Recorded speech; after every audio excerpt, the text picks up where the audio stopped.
exposición se aborda el tema del COVID-19 y cómo se vieron ciertas afecciones a lo largo de toda esta experiencia, ¿verdad? Y cómo esto cambió el escenario para muchas personas. Podemos ver en esta pieza que hay algunos elementos miniaturizados que son elaborados por Mauricio, ¿verdad? Ellos trataban de hablar de cómo estos artículos eran utilizados por las personas que se dedicaban a la albañilería, ¿verdad? Y que fueron las primeras personas que se vieron afectadas por esta clase de pandemia, esta afección que al final se llevó tantas vidas. Esta parte es como la parte donde el grupo ilustra cómo iniciamos esta conversación.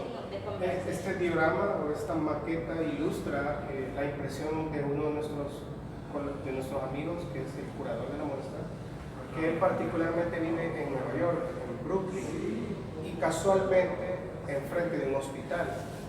Entonces, él empezó a observar cómo al inicio de la pandemia los cadáveres eran almacenados en estos containers, pero las autoridades, para minimizar el impacto psicológico, ponían una urna de madera para tapar el ingreso de los cadáveres.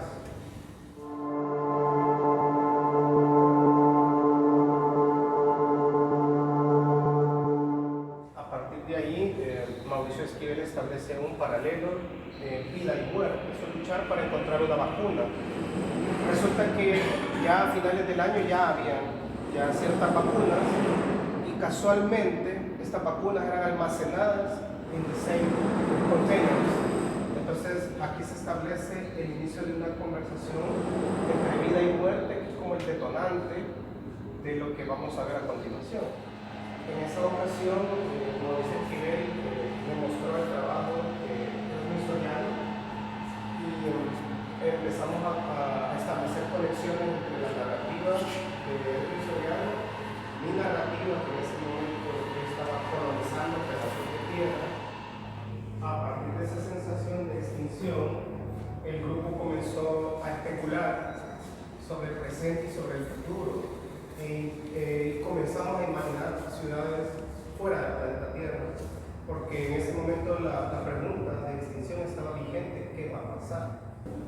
Nosotros empezamos a articular todas estas ciudades a partir de desechos que íbamos recogiendo día a día de la basura, que se iban desechando de tapones de champú, recipientes plásticos, pedazos de chatarra de tecnología electrónica y de electrodomésticos. Sí, lo interesante es que nosotros establecimos similitudes entre los desechos que íbamos recolectando y la arquitectura de ayer y hoy.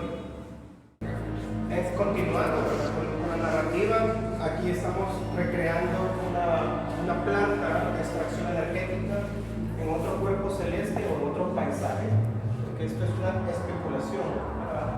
Esto es como plantas donde se está extrayendo mineral que alimenta toda la ciudad.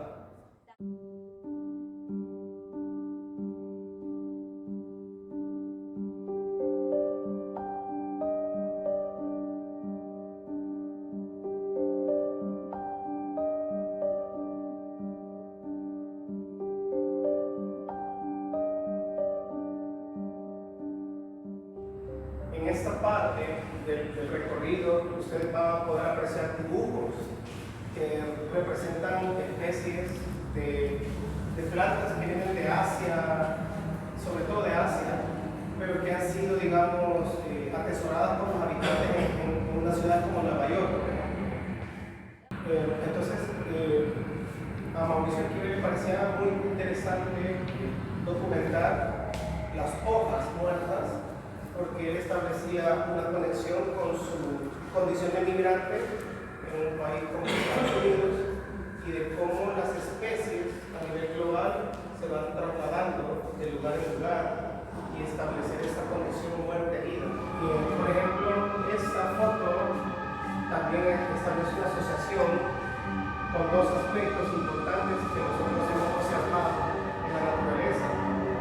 Esta es una semilla de una especie nativa de Asia que fue introducida a Nueva York, que es una especie que es muy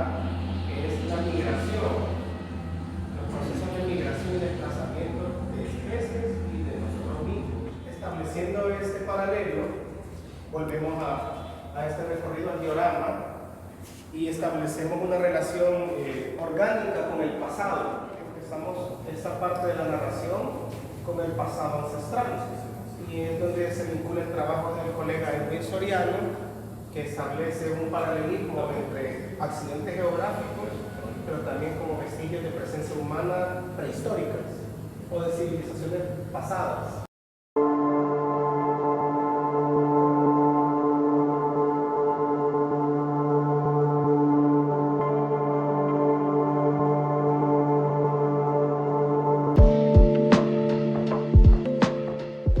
Y aquí es donde también establecemos otra asociación visual con el presente y el pasado. Nuestro pasado del paleolítico hacia acá, pero también nuestro pasado como entes de arqueología, como sujetos de arqueología. Continuando el recorrido, se establece una colonia que está recreada en el pasado, porque precisamente nuestro proyecto es una conversación de transépoca, y es una narrativa al final transtemporal. Y es acá donde también establecemos otro punto de la conversación. Si hubieron civilizaciones que nos precedieron, ¿cómo estas civilizaciones llegaron al hallazgo arqueológico? ¿En qué momento estas civilizaciones colapsaron y por qué? Sí, entonces representa esto, ¿no? Cómo el humano se va desplazando hacia el migratorio, que es un se sigue dando, ¿no? Entonces da énfasis, como lo decía, a la gente hispánica, ¿no? Buscar la identidad. El primer momento es la limpieza en buscar la identidad. Entonces, a partir de acá nosotros establecemos otro punto de la conversación y el siguiente: cómo nos relacionamos, cómo se relacionaban nuestros ancestros con el entorno natural. Entonces, el trabajo de Enrique Alarcón recoge las impresiones a partir de la sensación de condición de una burbuja cerrada heredada de la pandemia y cómo establecía ese sí como un planeta vivo a través del paisaje. Quiero aclarar que estos no son dibujos, son fotos tomadas con un dron. A partir de la plática o de la conversación sobre el paisaje, nos dirigimos a esta parte de acá. Todos estos elementos funcionan, ¿verdad?, de manera inspiracional para el artista y sobre todo para ellos, en los cuales recuperan materiales de piedra, volcánicas, entre otros artículos, así como libros e incluso poemarios que pueden funcionar al momento de buscar inspiración para ellos. Por ejemplo, nos preguntábamos quién inventó la civilización. A partir de la observación de la naturaleza, nosotros lanzamos la siguiente hipótesis: que nuestros ancestros del Paleolítico, al observar a los insectos sociales, entonces los insectos sociales son los que inventaron las sociedades jerárquicas y las ciudades-estado, con los insectos sociales, en este caso hormigas, avispas, termitas. Volvemos la mirada hacia el pasado, particularmente en nuestra región como Mesoamérica, y empezamos a preguntar cómo nuestros ancestros se relacionaban con el entorno. A partir de acá, nosotros como especie en el presente estamos produciendo plástico. Entonces, a partir de esto, nosotros estamos tratando de reconstruir nuestro pasado ancestral con los materiales del aquí y el ahora. Se ha tratado de reproducir acá los pedernales excéntricos que nuestros ancestros usaban en sus rituales ceremoniales. Esta es una familia de Durapax, de especie de plástico de baja densidad, que es muy maleable, muy manipulable, se puede modelar. Entonces, a partir de acá, mi compañero establece un paralelo con los objetos rituales del pasado. En mi caso, yo establezco los paralelos con este pasado ancestral desde la arquitectura. Si ustedes observan, estos son restos de vasos de Starbucks, pero curiosamente tienen grecas que tienen que ver con parte de la gráfica ritualística de nuestros antepasados. They have Esto no lo producimos nosotros, sino la industria. Nosotros lo recobramos del cubo de la basura para establecer conexiones entre el pasado y el presente. Ok, acá por ejemplo es otro componente de la plática y es cómo la tecnología puede servir para reproducir este pasado ancestral, pero de los materiales que produce este momento. Esta ha sido una figurita de dios Ahau y ha sido reproducida bajo impresión digital.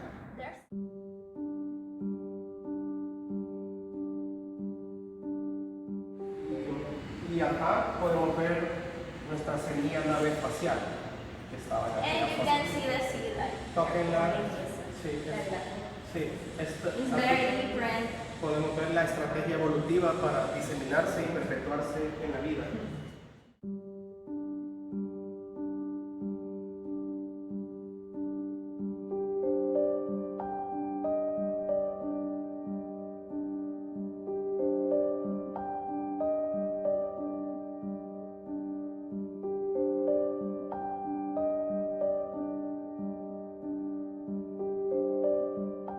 Y nos pareció muy interesante mostrar este despliegue de objetos, residuos, en diferentes etapas de intervención nuestra.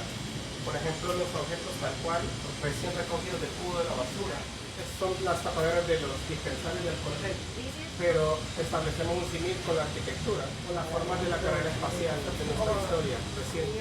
Por ejemplo, en este caso, que son carcasas de tecnología de electrodomésticos, y establecemos un paralelo con la arquitectura. Paralelamente, Mauricio Esquivel estableció un diálogo con las armas de juguete, que también exhiben arquitectura. Si ustedes levantan, bueno, de hecho, levanten, toquen, jueguen, son libres de hacerlo, para eso está la mesa.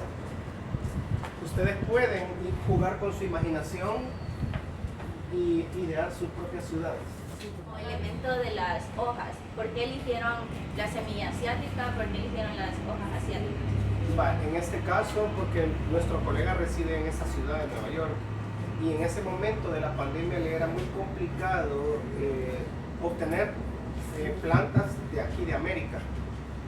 Entonces, sin embargo, nuestro colega establecía también un paralelo porque particularmente en Asia hay contextos tropicales y nosotros en América tenemos, acá en Centroamérica, somos una región tropical. Lo que ustedes están viendo acá es una parte procesual de nuestro colega escultor Edwin Soriano, que es, bueno, no sé si quisieras ampliar. Entonces este material viene de Metapán, es material de acá, ¿no? Y se crea la diferencia entre material reciclado y material...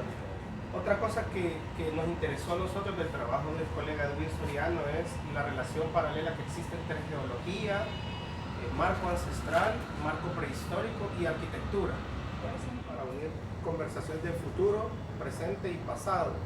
Vamos a este lado. So we are trying to put alive The future and the the past. present and the past. Este árbol es una especie autóctona de nuestra región, se llama ceiba. Y en el pasado prehispánico la ceiba era considerada sagrada porque mediante la observación de la naturaleza ellos establecieron que había un puente, este árbol estableció un puente entre el supramundo y el inframundo.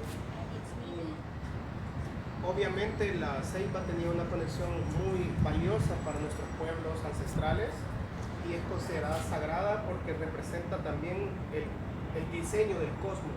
Esta especie es bien particular, se llama ojuste, que en náhuatl significa corazón de maíz. No, ojo de maíz. Esta especie es bien importante actualmente y en el pasado porque según la historia y según los hallazgos arqueológicos, entonces nuestros ancestros encontraron unas propiedades nutritivas y diversas aplicaciones para alimentarse como un sustituto efectivo del maíz. Actualmente está cobrando relevancia esta especie porque se han descubierto todas las aplicaciones para, digamos, sostenerla y postularlo como un alimento para el futuro.